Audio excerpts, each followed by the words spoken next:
வாருங்கள் செல்ல குழந்தைகளே, இன்று நான் உங்களுக்கு ஒரு மாவீரனை பற்றி சொல்லப் போகிறேன். பாரி, ஓரி போன்ற கடேழு வள்ளல்களை தெரியும் அல்லவா?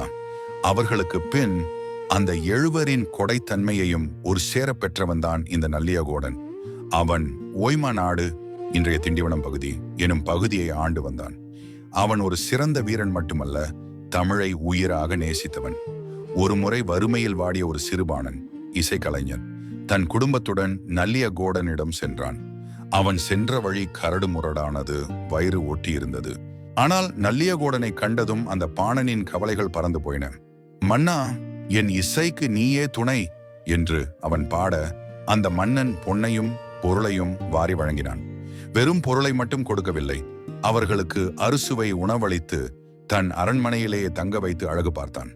குழந்தைகளே, அந்த மன்னன் சொன்ன ஒரு முக்கியமான விஷயம், யார் வந்து கேட்டாலும் இல்லை என்று சொல்லாதே. அவன் தன் நாட்டு மக்கள் மட்டுமன்றி தேடி வரும் புலவர்கள், கலைஞர்கள் என அனைவருக்கும் ஒரு நிழல் தரும் ஆலமரம் போல் இருந்தான். அவனது ஆட்சி காலத்தில் மக்கள் பசியின்றி வாழ்ந்தார்கள். உதவி என்று கேட்பவர்களுக்கு முகமலர்ச்சியோடு கொடுப்பதே உண்மையான வீரத்திற்கு அழகு என்பதை நல்லியகோடன் வாழ்ந்து காட்டினான். நீங்களும் வளரும்போது உங்களால் முடிந்த உதவியை பிறருக்கு செய்ய வேண்டும், சரியா? முழு கதையையும் தெரிந்து கொள்ள ஆசையா உங்களுக்கு? அப்படின்னா தொடர்ந்து பாருங்க, முழு கதையும் தெரிஞ்சுக்கலாம், சரியா?